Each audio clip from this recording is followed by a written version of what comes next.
अरिहन्ताणं तहेव सिद्धाणम् आयर्यवुवज्जायाणं लोयं मियसब्बसाहूणम्।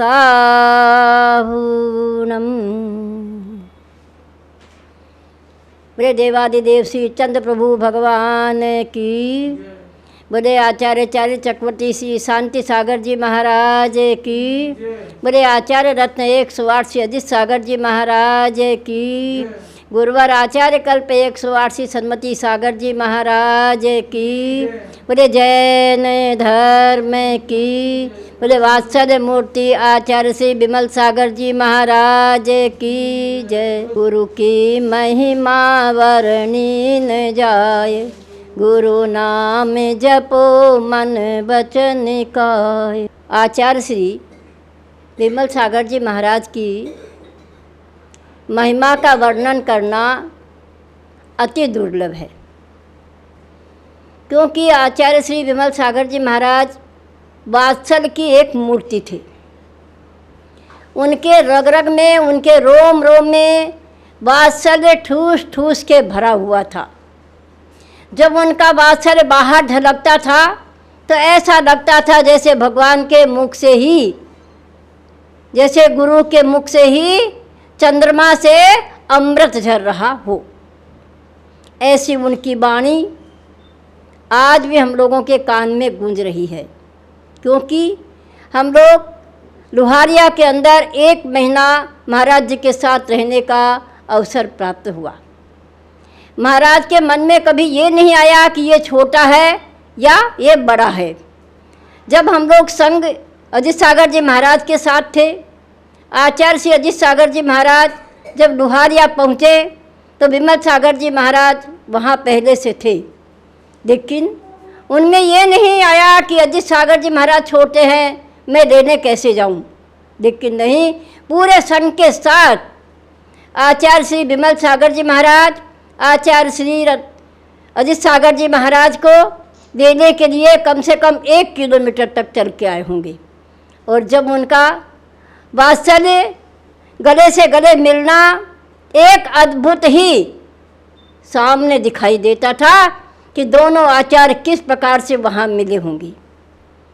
हम उसका वर्णन अपने वर्णों से नहीं कर सकते हैं, लेकिन 1 महीना जब हम उनके साथ रहे तो पठन पाठन सारी क्रियाएं उनके साथ होती रही, और 24 घंटे के अंदर 12 घंटा हम लोग उन्हीं के पास बैठ करके उनकी चर्या के साथ साथ हम भी अपनी चर्या के साधन से करते रहे।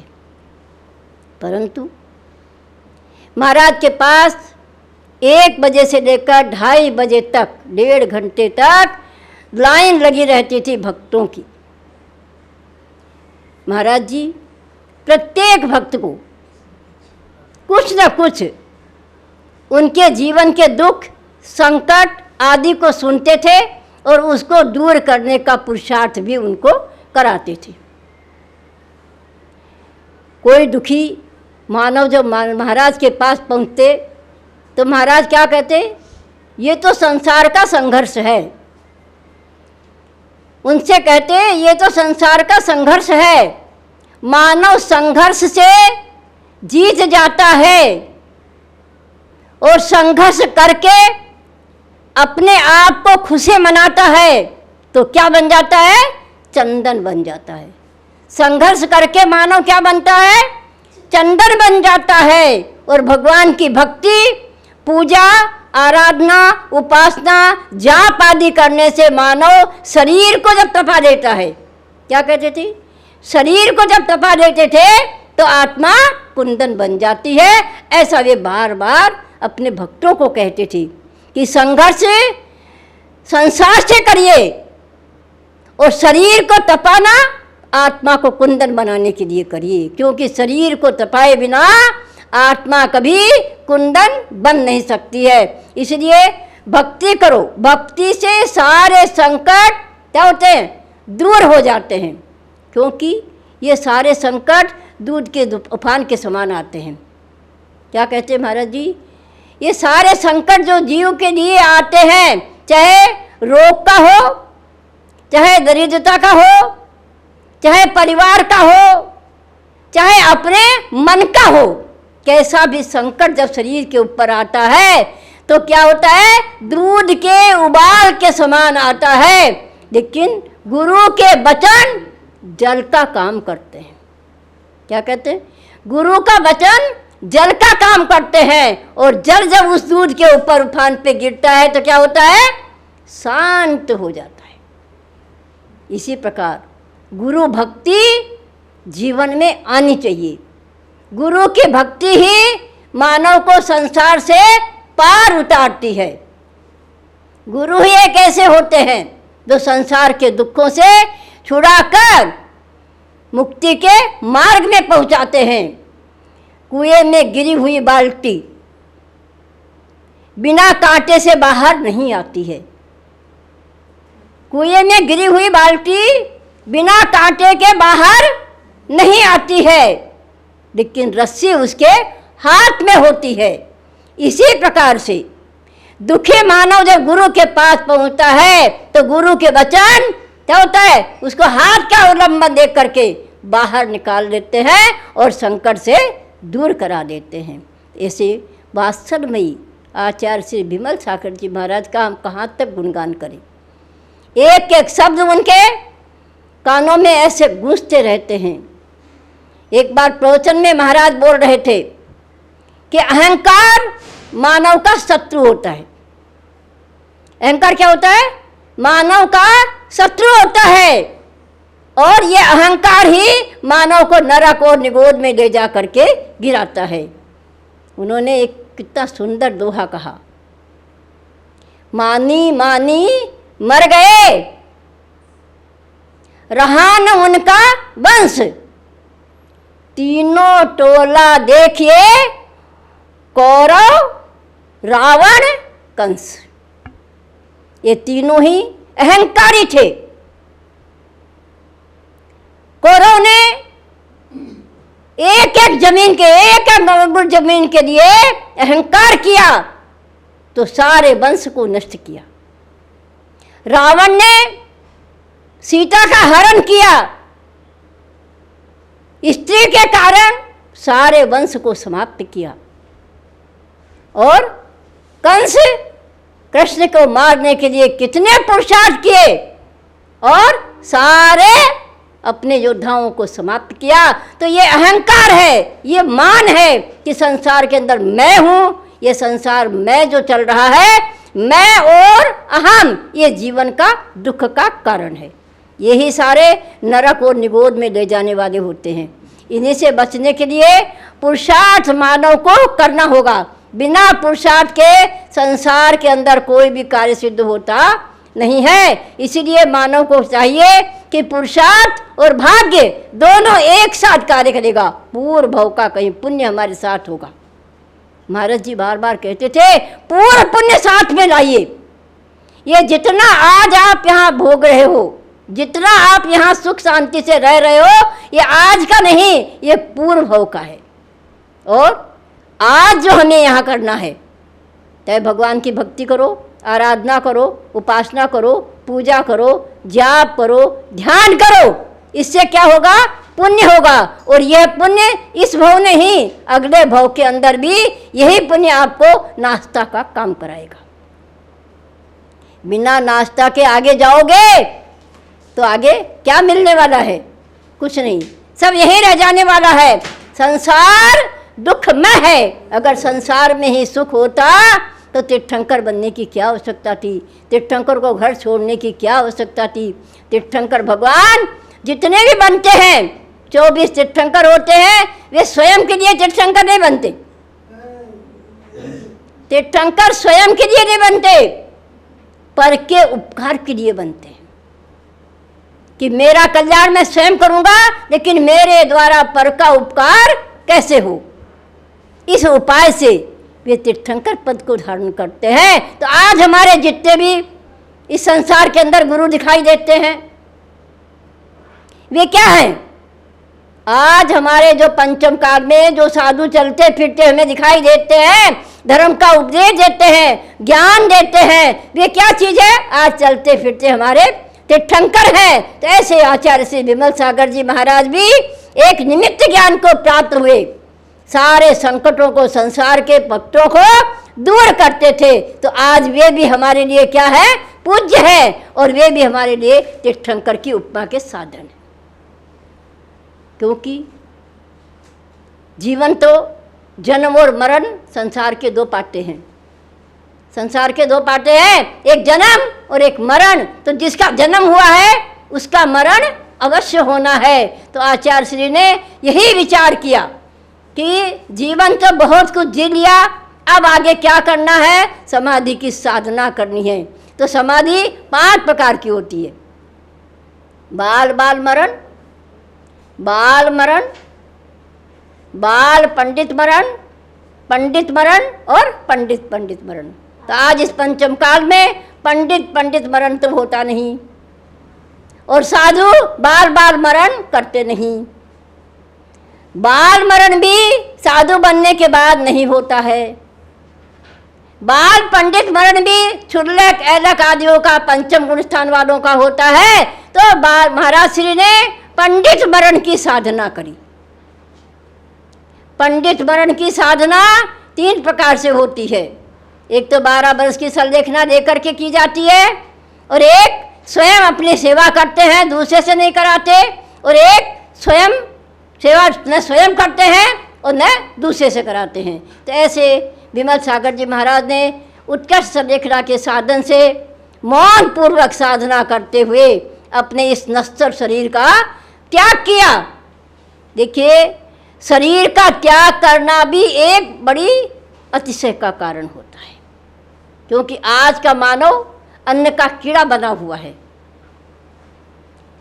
संसार के अंदर सोचता रहता है, खाते पीते रहो, खाते पीते रहो, कभी भी खाना छूटना नहीं चाहिए। लेकिन साधु जब से बनते हैं तब से दिन में एक बार भोजन करते हैं, और जब उपवास करते हैं तो 48 घंटे तक सब अन्नपान का त्याग करते हैं। इसी प्रकार विमल सागर जी महाराज ने भी अपने जीवन में साधना करके इस मनुष्य जीवन के शरीर के ऊपर एक कंचन में कलश चढ़ाया और समाधि की साधना करते हुए इस नश्वर शरीर का त्याग किया। तो नश्वर शरीर का त्याग करना माने च्युत मरण करना। च्युत मरण करना, क्योंकि त्यक्त मरण करना, च्युत मरण देवों का होता है, और जहाँ अपने जीवन की सार्थकता पूरी करके जो समाधि, जो अपने आप मरण होता है उसको च्युत मरण कहते हैं, और चाबित मरण जो अकाल मरण करते हैं वो चाबित मरण कहलाता है। और तीसरा जो त्याग मरण होता है, त्यक्त, ऐसे आचार्य श्री विमल सागर जी ने त्यक्त त्याग करते हुए अपने शरीर का स्वयं अपनी इच्छा से त्याग करके इस नश्वर शरीर का त्याग किया। ऐसे आचार्य श्री विमल सागर जी महाराज इस जीवन के ऊपर अपना कंचनमय कलश चढ़ाकर समाधि पूर्वक साधना करी। हम भी यही भावना करते हैं कि जिस प्रकार आचार्य श्री ने अपने जीवन को सार्थक बनाया, मुनि पद को धारण करके कितने वर्षों तक उनने साधना करी, और साधना का अंतिम परिणाम निकाला समाधि पूर्वक मरण। तो हम भी यही चाहते हैं कि जिस व्रत को हमने भी धारण किया है उस व्रत की साधना करते हुए हम भी ऐसी संलेखना पूर्वक मरण करके स्वर्ग में जाएं, और फिर मनुष्य जीवन को पालन करते हुए मुनि व्रत को धारण करके और आगे के लिए निर्वाण पद को प्राप्त करने का पुरुषार्थ करें। यही हमारी बार बार भावना है। और 29 क्या लिखा है, 29 दिसंबर का शिखर जी के अंदर उनके 25 साल पूरे हुए हैं। तो उसके ऊपर जो वहाँ पर कार्यक्रम होगा, अभिषेक आदि का सारा कार्यक्रम वहाँ होना है। वहाँ जा कर के भक्तों को अवश्य ही इस कार्यक्रम में सम्मिलित होकर के अपनी भक्ति का प्रदर्शन करना है, और एक एक कलश भगवान आचार्य विमल सागर जी के ऊपर करते हुए अपने जीवन को सार्थक बनाएं। यही हमारी सभी के लिए बहुत बहुत मंगल आशीर्वाद है। और जो नहीं जा पा रहे हैं वो यहाँ अपने देश नगर गांव के अंदर समाधि की साधना उनकी बताते हुए, उनके गुणानुवाद करते हुए, भगवान की आराधना के साथ साथ पूजा पाठ करते हुए उनके भी गुणानुवाद करें, ताकि सभी को पता चले कि आचार्य विमल सागर जी महाराज कैसे थे और किस प्रकार उनने अपने जीवन को सार्थक बनाया। ऐसे हम भी सभी को यही भावना करें कि हम भी उनके समान बन करके अपने जीवन को सार्थक बना के समाधि पूर्वक मरण करें। यही हमारी अंतिम विनयांजलि। आचार्य श्री विमल सागर जी महाराज की। भारतीय श्रमण संस्कृति की परंपरा में वात्सल्य रत्नाकर परम पूज्य आचार्य श्री 108 विमल सागर जी मुनिराज इस शताब्दी के प्रमुख आचार्य थे, जिन्होंने अपना संपूर्ण जीवन स्वपरहिताय समर्पित किया। 18 सितंबर सन 1916 विक्रम संवत 1973 ओसोज बदी सप्तमी को कोसमा जिला एटा उत्तर प्रदेश में जन्मे होनहार बालक नेमीचंद ने सन 1952 विक्रम संवत 2009 फाल्गुन शुक्ल त्रयोदशी को सिद्ध क्षेत्र सोनागरी जी जिला दतिया मध्य प्रदेश में तीर्थ भक्त शिरोमणि परम पूज्य आचार्य श्री 108 महावीर कीर्ति जी मुनिराज से दिगंबरी मुनि दीक्षा ग्रहण कर मुनिराज विमल सागर जी मुनिराज विमल सागर जी मगसिर वदी दूज विक्रम संवत 2017 आचार्य पद से विभूषित हुए। तदोपरांत उन्होंने पूरब से पश्चिम और उत्तर से दक्षिण भारतवर्ष की 4 बार पदयात्रा श्री विहार करते हुए जन जन को अहिंसा अनेकांत अपरिग्रह का उपदेश देकर लाखों जीवों को सन्मार्ग पर लगाया एवं शताधिकार भव्य जीवों को अपने पावन कर कमलों से संस्कारित दीक्षित कर मोक्ष मार्ग का पथिक बनाया, जो वर्तमान में आचार्य उपाध्याय मुनिराज एवं आर्यका माताजी जैसे पावन पदों पर प्रतिष्ठित है तथा धर्म के प्रचार प्रसार अविस्मरणीय योगदान प्रदान कर रहे हैं। वात्सल्य रत्नाकर आचार्य श्री विमल सागर जी महाराज का श्री शाश्वत तीर्थराज श्री सम्मेद शिखर जी में 29 दिसंबर 1994 को सायंकाल 4:27 पर उद्वरोहण हो गया था। तो आइए हम ऐसे महान संत के जीवन परिचय पर एक नजर डालें। तू है भक्तों का भाग्य विधाता, जो विमल कहे कहता रहे वो विमल हो जाता, जो विमल कहे कहता रहे वो विमल हो जाता। रहे दाता हो बरदाता, तू है भक्तों का भाग्य विधाता।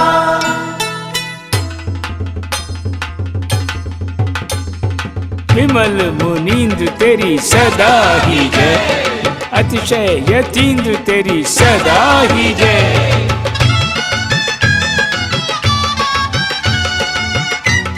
ऐसे युग प्रधान चारित्र चक्रवर्ती सन्मार्ग दिवाकर तपोवृद्ध ज्ञान वृद्ध शील वृद्ध करुणा मूर्ति वत्सल राज अतिशय योगी बाल ब्रह्मयति अद्वितीय संत आचार्य श्री 108 विमल सागर जी मुनिराज के चरण कमलों में अभ्यर्चना का अर्घ्य समर्पित है।